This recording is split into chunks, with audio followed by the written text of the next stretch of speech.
तमाम तर कदम उठाने के बावजूद आज भी 56 लोगों की मौत कोविड-19 के कारण जम्मू कश्मीर में हुई है।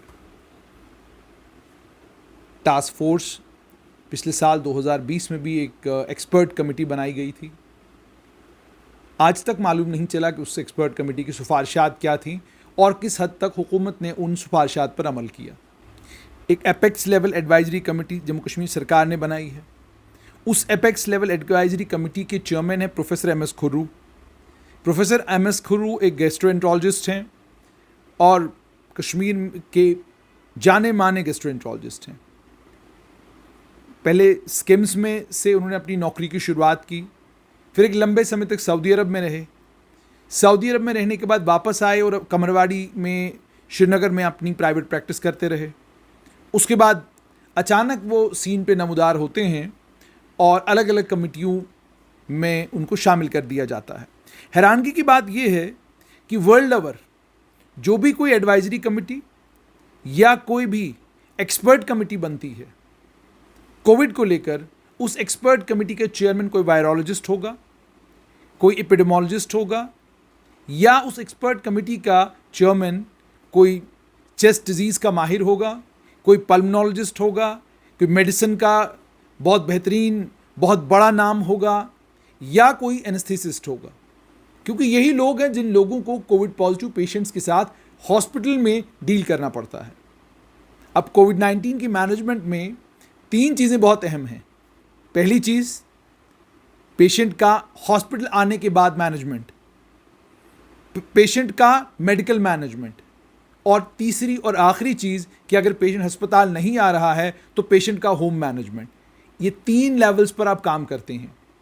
हॉस्पिटल मैनेजमेंट के लिए आप कमेटी के अंदर हॉस्पिटल एडमिनिस्ट्रेशन के जो एक्सपर्ट्स हैं उनको रख सकते हैं, और पेशेंट को ट्रीट कैसे करना है, ट्रीटमेंट का प्रोटोकॉल क्या कुछ हमारा होगा, होम आइसोलेशन में जो है उनको क्या ट्रीटमेंट देना है, जो लोग क्या कहते हैं हॉस्पिटल में हैं उनके लिए हमारा ट्रीटमेंट क्या होगा, वो आपको पल्मोनोलॉजिस्ट बताएगा, वो आपको मेडिसिन का जानकार बताएगा। और मेडिसिन की जब मैं बात करूंगा तो आपको डायबिटोलॉजिस्ट की ज़रूरत पड़ सकती है, आपको कार्डियोलॉजिस्ट की ज़रूरत पड़ सकती है, आपको इन तमाम लोगों की ज़रूरत पड़ सकती है कोविड की लड़ाई लड़ने में। तो एक अच्छा कार्डियोलॉजिस्ट आपकी एडवाइजरी कमेटी में क्यों नहीं, एक टॉप क्लास पल्मोनोलॉजिस्ट को आप अपनी एडवाइजरी कमेटी का हिस्सा क्यों नहीं बनाते, और जिसको आप बनाते भी हैं उसको आप मेंबर के रोल में रखते हैं। और एक गैस्ट्रोएंट्रोलॉजिस्ट को आप कहते हैं कि आप इस कमेटी को हेड करेंगे, और क्यों हेड करेंगे, क्योंकि आप काफ़ी सीनियर हैं और आप थोड़ी सी देर के लिए, बिल्कुल मुख्तसर से पीरियड के लिए आप डायरेक्टर स्किम्स रहे हैं। और मेरी जानकारी के मुताबिक प्रोफेसर एम.एस. खुर्रू ने एक अखबार को एक इंटरव्यू दिया था, जिस इंटरव्यू में उन्होंने ये कहा था, मई 9 को ये इंटरव्यू दिया था, और 9 मई को उस इंटरव्यू में इन्होंने ये कहा था कि 10,000 कोविड केसेस जम्मू कश्मीर में रोज़ देखने को मिलेंगे और 100 के करीब लोग रोज़ जम्मू कश्मीर में मरेंगे।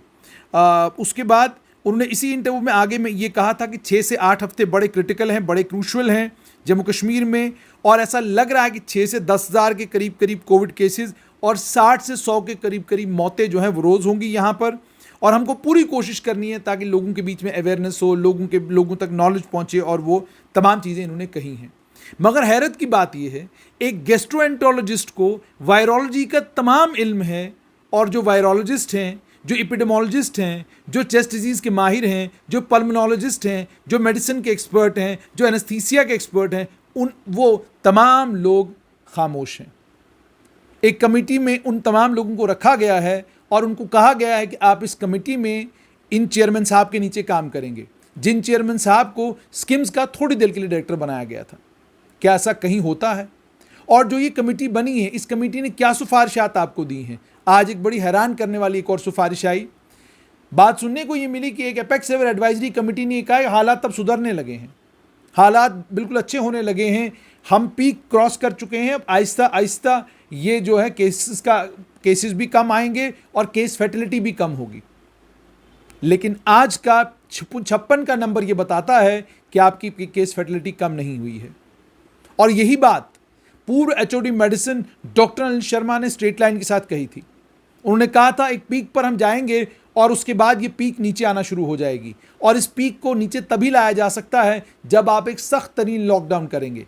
लेकिन क्या जम्मू में आपको सख्त तरीन लॉकडाउन नज़र आ रहा है? क्या आपको सड़क पे बाजार में चल के महसूस होता है कि एक सख्त तरीन लॉकडाउन है?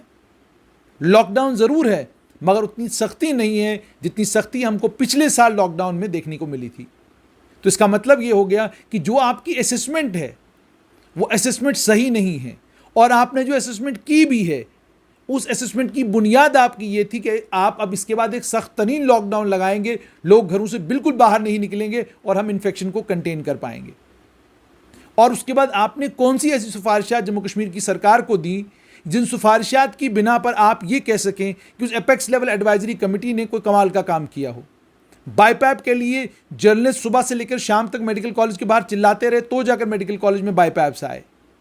कश्मीर में क्या कुछ हुआ उसके बारे में हमारा इल्म सिर्फ और सिर्फ सोशल मीडिया के जरिए और अलग अलग अखबारों के जरिए जो खबरें हम तक पहुंचती हैं। आज लेफ्टिनेंट गवर्नर को ने एक मीटिंग ली, उस कोविड टास्क फोर्स की मीटिंग ली, उसमें डीसी थे, एसएसपी थे, और तमाम लोगों को यह कहा गया कि कोविड एप्रोप्रिएट बिहेवियर पर कोई कॉम्प्रोमाइज़ नहीं होगा।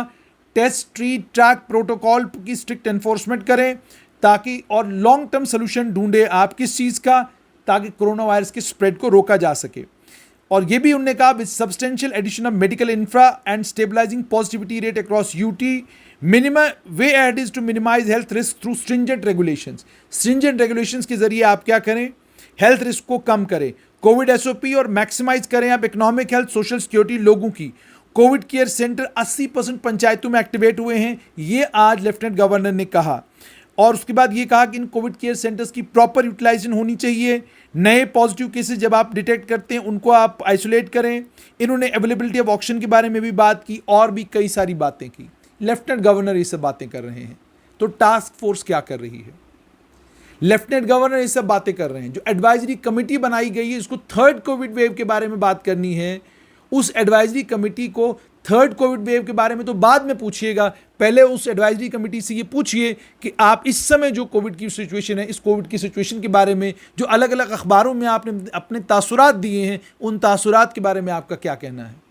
जम्मू कश्मीर की बदकिस्मती है कि यहाँ जब भी कोई एडवाइजरी कमेटी या कोई एपेक्स लेवल कमेटी बनाई जाती है, उस एपेक्स लेवल कमेटी में जिस बीमारी का डॉक्टर होना चाहिए उस बीमारी का डॉक्टर नहीं होता।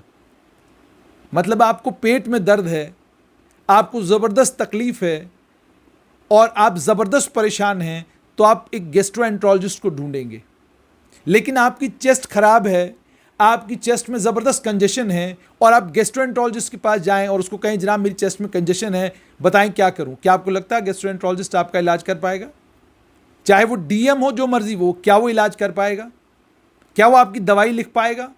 और अगर वो दवाई लिखता है और उसके बाद आपकी तबीयत ठीक नहीं होती, तो क्या आप उसको ये सवाल पूछ सकते हैं? वो आपको जवाबन ये कहेगा कि जनाब मैं गैस्ट्रो का उस्ताद हूँ, मैं पल्मोनोलॉजिस्ट नहीं हूँ, सीडी स्पेशलिस्ट नहीं हूँ।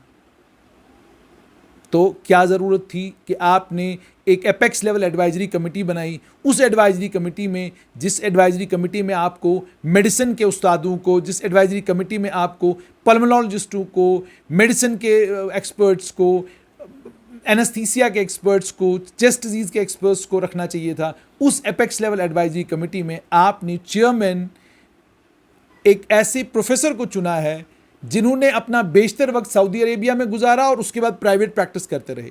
प्राइवेट प्रैक्टिस में उनका बहुत बड़ा नाम है, लोग बहुत एहतराम करते हैं उनका, और प्राइवेट प्रैक्टिस में वो लीडिंग एक्सपर्ट हैं गैस्ट्रोएंट्रोलॉजी में कश्मीर संभाग में। लेकिन क्या उसका मतलब ये है कि आप गैस्ट्रोएंट्रोलॉजी के लीडिंग एक्सपर्ट हैं तो आप पल्मोनोलॉजी के भी एक्सपर्ट हो गए, आपको वायरोलॉजी के भी एक्सपर्ट हो गए, आप एपिडेमोलॉजी के भी एक्सपर्ट हो गए।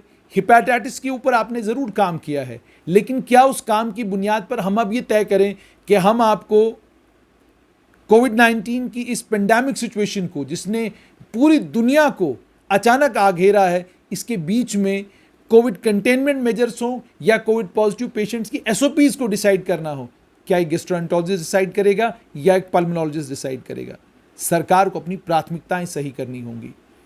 एक काबिल गैस्ट्रोएंट्रोलॉजिस्ट आपको उस महामारी में काम आ सकता है जो महामारी गैस्ट्रोएंट्रोलॉजी से जुड़ी हुई हो, लेकिन जो महामारी गैस्ट्रोएंट्रोलॉजी से दूर दूर तक जुड़ी हुई नहीं है, उसमें आपने गैस्ट्रोएंट्रोलॉजिस्ट को एक एडवाइजरी कमेटी का हेड बनाया है, साफ तौर पर दर्शाता है कि जम्मू कश्मीर में केवल केवल केवल ऊपर के स्तर पर काम करने वाले लोगों के नाम बदल गए हैं।